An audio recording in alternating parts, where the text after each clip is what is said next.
लोकसभा में आजसू पार्टी के गिरिडीह से सांसद चंद्र प्रकाश चौधरी ने वक्फ संशोधन बिल का समर्थन किया।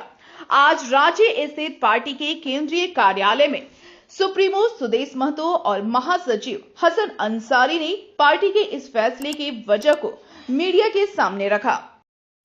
किसी जमात या संगठन के रूप में मत देखो, ये ऐसी चीजें थी देश के अंदर में जिसको छुआ नहीं गया था। कभी इसकी जरूरत लोग समझते नहीं थे और एक व्यवस्था ऐसे ही चली आ रही थी।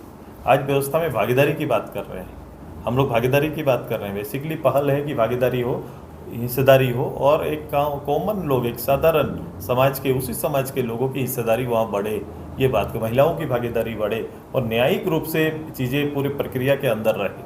यही कहा जा रहा है कि कोई भी एक छोटा से छोटा काम एक नियम और कानून के अंदर में है तो इतनी स्वतंत्रता ना हो लोगों में कि वो कोई भी संस्था निरंकुश रूप से आगे बढ़े। उसके ऊपर एक शिकंजा तो होना ही चाहिए ताकि कोई भी कभी भी कोई गलत हो सही हो ये निर्णय करने का हक लोगों को मिले। आज के इस प्रेस कॉन्फ्रेंस में स्वागत करते हैं। कल भारत के इतिहास में एक नया अध्याय लिखा गया जब वर्तमान भारत सरकार ने, एनडीए की सरकार ने वक्फ संशोधन विधेयक 2024 संसद के पटल पर रखा और विधिवत उसके पास कराया। इस संदर्भ में मैं कहना चाहूंगा कि ये स्वागत योग्य कदम है। हमारी पार्टी के लिए इसका स्वागत किया है। हमारे सांसद महोदय ने भी हाउस के अंदर में अपनी बातों को बहुत शालीनता से अच्छे तरीके से रखा। उन्होंने अपने कुछ सुझाव सरकार को दिए। हमारे सांसद महोदय ने कहा और पार्टी का ये मानना है कि ये संशोधन विधेयक इस देश के मुस्लिमों में के बीच में जो असमानता था उस असमानता को खत्म करेगी। आजादी के बाद अब तक वक्फ के संपत्तियों पर, क्योंकि वक्फ की संपत्ति सर्वविदित है कि इस देश में सेना और रेलवे के बाद तीसरी सबसे बड़ी संपत्ति है और विशेष तौर पर इस संपत्तियों पर भारत के उच्च जाति के मुसलमान, जिसको अशराफ कहते हैं, पूरे वक्त की संपत्तियों पर उनका एकाधिकार था।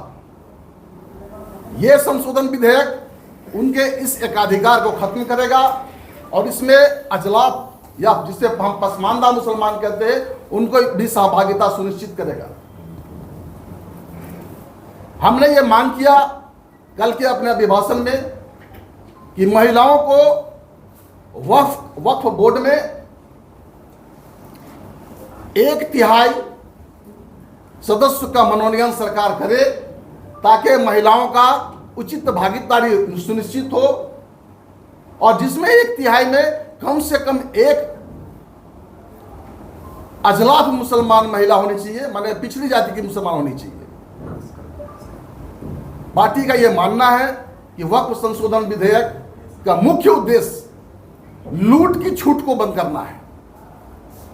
जितनी बड़ी परिसंपत्ति है सबसे ज्यादा इस पर जो है ना अशराफ मुस्लिमों के द्वारा लूट की प्रक्रिया चली थी। इस संशोधन विधेयक के माध्यम से बेहतर प्रबंधन और बेहतर संचालन के मार्ग प्रशस्त होंगे और आने वाला समय ये पूरे मुसलमान समाज के लिए लाभदायक सिद्ध होगा। एक सवाल आ रहा है कि जो वक्फ संशोधन